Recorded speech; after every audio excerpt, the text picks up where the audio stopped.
Hello everyone, good morning সবাইকে। Neha lifestyle daily ব্লগে তোমাদের সবাইকে ওয়েলকাম। কেমন আছো তোমরা সবাই? আশা করি সবাই নিশ্চয়ই খুব ভালো আছো, আর আমিও অনেক ভালো আছি। সবাইকে জানাই শুভ জন্মাষ্টমীর অনেক অনেক ভালোবাসা। আজকের দিনটা সবাই গপুকে নিয়ে অনেক ভালোভাবে কাটাও। তো আজকের দিনটা ছিল সোমবার আর জন্মাষ্টমী, আর ঘড়িতে বাজে এখন ভোর 5টা। মানে ঘুম থেকে উঠেছি 5টার সময়, আর এখন থেকেই ভিডিওর ইন্ট্রো দিয়ে নিয়েছি। আর স্নানটাও আমি কমপ্লিট করে নিয়েছি, কারণ আজকে ভোর ভোর স্নান সেরে নিয়েছি, কারণ গপুর জন্য অনেক কিছু করতে হতো। তাই আগে স্নানটা সেরে নিজে ফ্রেশ হয়ে তারপরে গপুর সমস্ত কাজে হাত দেবো। আজকের ভিডিওটা হতে চলেছে জন্মাষ্টমী স্পেশাল ভিডিও। গপুর জন্য সকাল থেকে রাত পর্যন্ত কি করলাম, কেমন ভাবে জন্মাষ্টমী পালন করলাম, সেটাই তোমাদের সাথে শেয়ার করব। আশা করি আজকের ভিডিওটা তোমাদের ভীষণ ভালো লাগবে, তাই একটু স্কিপ না করে ভিডিওটা শেষ পর্যন্ত দেখতে থাকো। এখন বাজে 5:30টার মতন, আর এখন আমি গোপুসোনাকে ঘুম থেকে উঠাতে চলে আসছি। গোপুসোনা, গোপুসোনা, হ্যাপি বার্থডে গোপুসোনা। রাধে রাধে গোপুসোনা, রাধে রাধে। আজকে আমার গোপুসোনার জন্মদিন। উঠে পড়ো সোনা, দেখো সকাল হয়ে গেছে, আজকে না তোমার বার্থডে।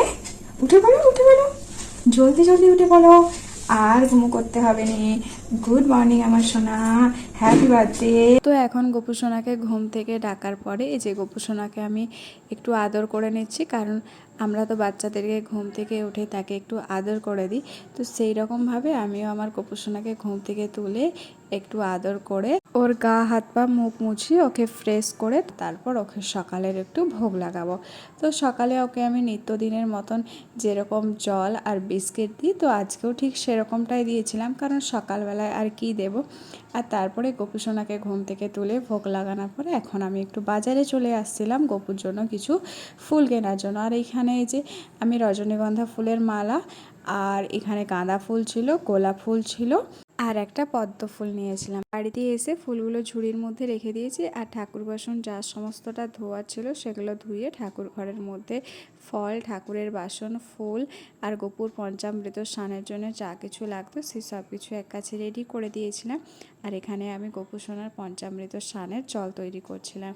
তো এখানে একটা ঘটির মধ্যে আমি দুধ, দই, চিনি মিশিয়ে নিয়েছি, আর একটু দুধের মধ্যে কর্পূরও দিয়ে দেবো, আর ফুল। আর এই যে আমাদের গোপুসোনার গোলাপ ফুল খুব প্রিয়, সে তো আমরা জানি, তাই তার স্নানের জলে একটু গোলাপ ফুলও দিয়ে দিয়েছিলাম। আর এখানে এই যে গোপুসোনাকে আমি পঞ্চামৃত স্নান করাচ্ছি।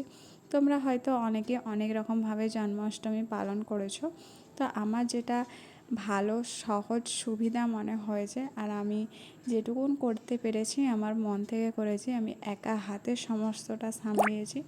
তো আমি যেরকমটা পেরেছি আমি আমার মনের মতন করেছি। যদি কোনো ভুল ত্রুটি হয়ে থাকে আমাকে ক্ষমা করে দিও।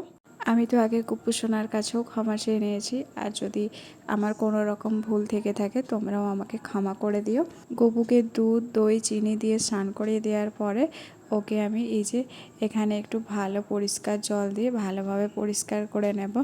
আর এই যে ওকে ঘি আর মধু দিয়ে স্নান করিয়েছিলাম, সেই জন্য ওর গাটা একটু চিটচিট করছিল, যেই কারণে আমি ওর হাত পা একটু ভালোভাবে ঘষে পরিষ্কার করে দিচ্ছিলাম। আর তারপর একটা ছোট্ট সফট একটা রুমাল দিয়ে আমি ওর গাটা ভালোভাবে মুছে নিচ্ছিলাম। আর এরপরে গোপুসোনার সমস্ত সাজ সিঙ্গার করবো। আর তোমরা প্লিজ আমাকে জানিও আমার গোপুসোনাকে কেমন লাগছে।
তোমরা দেখতেই পেলে যে আমি গপুকে সমস্ত সাজ সিঙ্গার করিয়ে দিয়েছি।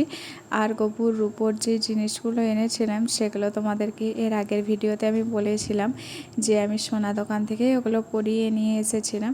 আমাদের গপু সোনার যেহেতু হলুদ রং খুব প্রিয়, তাই গপু সোনাকে একটা হলুদ কালারের জামা পরিয়ে রজনীগন্ধা ফুলের মালা দিয়ে, তার প্রিয় গোলাপ ফুল দিয়ে, আর তার পায়ে বুকে তুলসীপত্র দিয়ে আরতি করে আমি গপু সোনাকে আমার নিজের হাতে একটু খাইয়ে দিয়েছিলাম। তো গপুকে খাইয়ে আসার পরে এই যে এখানে নিচে চলে এসেছি গপুর বাকি সমস্ত খাবার দাবার করার জন্য। আর আমাদের গপু সোনা তো তালের জিনিস খুব পছন্দ, তাই গপু সোনাকে তালের ফুরুলি, তালের লুচি, সুজিটা প্রথমেই আমি নিজে করে নিয়েছিলাম। তারপরে মাইমা এখানে তালের লুচিটা বানানোর জন্য এসে আর তাল দিয়ে ময়দা দিয়ে লুচিটা করে নেবে, কারণ আমার এই বিষয়ে এতটা এক্সপিরিয়েন্স নেই যে কিভাবে করতে হয়।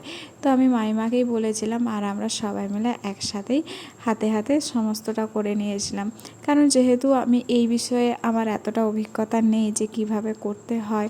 মাইমা এখানে লুচিগুলো বেলে দিচ্ছিল আর আমি এখানে লুচিগুলো ভেজে নিচ্ছিলাম। আর গপু সোনা লুচিগুলো যে কি পরিমাণ ফুল ছিল আর কি যে ভালো লাগছিল দেখে, যে গপু সোনার জন্য এই প্রথমবার জন্মাষ্টমী করছি আর নিজের মতন যতটুকুন পারছি ততটাই করার চেষ্টা করছি। তালের লুচি বেশ কয়েকটা করে নেওয়ার পর তালের ফুলুলিগুলোও করে নেব, কারণ এখন বাজে ওই 12:30টার মতন আর ঠাকুর মশাইও চলে আসার সময় হয়ে গেছিলো, সেজন্য একটু তাড়াতাড়ি করে হাতে হাতে সবাই মিলে করে নিচ্ছিলাম। আর এর মধ্যে আমার মাও চলে এসেছিলো। আর তোমাদের একটা কথা জানানোর ছিল যে আমি সপ্তাহে 3টে করে ভিডিও দেব, 2 দিন অন্তর ভিডিও পাবে ঠিক দুপুর 2টোর সময়। তোমরা সবাই আমার একটু পাশে থেকো, আমাকে সাপোর্ট করো। যাই হোক, এখানে লুচিগুলো আস্তে আস্তে ভাজা হয়ে গেছে। তালের ফুললি করার জন্য মাইমা এখানে তাল আর ময়দা দিয়ে ভালো করে মাখিয়ে তারপরে এই যে ফুললিগুলো মাইমা দিচ্ছে, দেখতেই পাচ্ছ। আর আমি এখানে বসে বসে দেখছিলাম আর একটু ভিডিও করছিলাম, আর আমি একটু মাইমাকে হাতে হাতে হেল্প করে দিচ্ছিলাম। যেহেতু আমি এসব একদম পারি না, কিভাবে কি করতে হয় সেরকম কোনো অভিজ্ঞতাই আমার নেই, তাই ভুলভাল কিছু হয়ে যাওয়ার আগে আমি কোনো রিস্ক নিতে চাইনি, কারণ যেহেতু এটা ঠাকুরের জন্য করছি আর বিশেষ করে আমার গপু সোনার জন্য, তো আমি চাই না যে এই প্রথমবার জন্মাষ্টমীটা কোনো খারাপভাবে কোনো কিছু হোক, কারণ আমি একটুতেই খুব খুঁতখুঁতো টাইপের, যে একটু কিছু হলে আমার মনটা খুব খারাপ হয়ে যায় যে আমার জন্যই হয়তো এটা হয়ে গেল। তাই এরকম কোনো ভাবনা আমি আমার নিজের মনের মধ্যে রাখতেই চাইনি। তো দেখতেই পেলে ওখানে সমস্ত কিছু ভাজাভুজি কমপ্লিট হয়ে গেছে। আর এখানে এই যে গপুকে আমি খাবারগুলো দিয়েছিলাম সেগুলো একটু ফুল দিয়ে ছোট্ট মতন করে একটু ডেকোরেশন করে নিচ্ছি। আমি আমার মতন যতটা পেরেছি করেছি। আর এখানে এখন ঠাকুর মশাইও চলে এসেছে।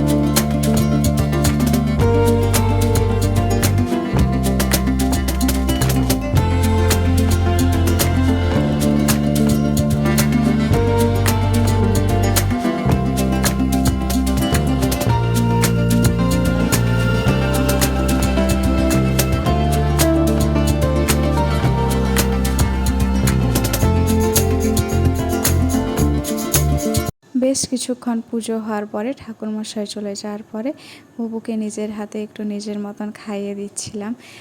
যা সমস্ত কিছু গপুকে আমি সেবা দিয়েছিলাম, ফল, মিষ্টি, চকলেট, গপু সোনার জন্য সুজির পায়েস, তালের বড়া, তালের লুচি সমস্তটা নিজের হাতে একটু একটু খাইয়ে দিচ্ছিলাম।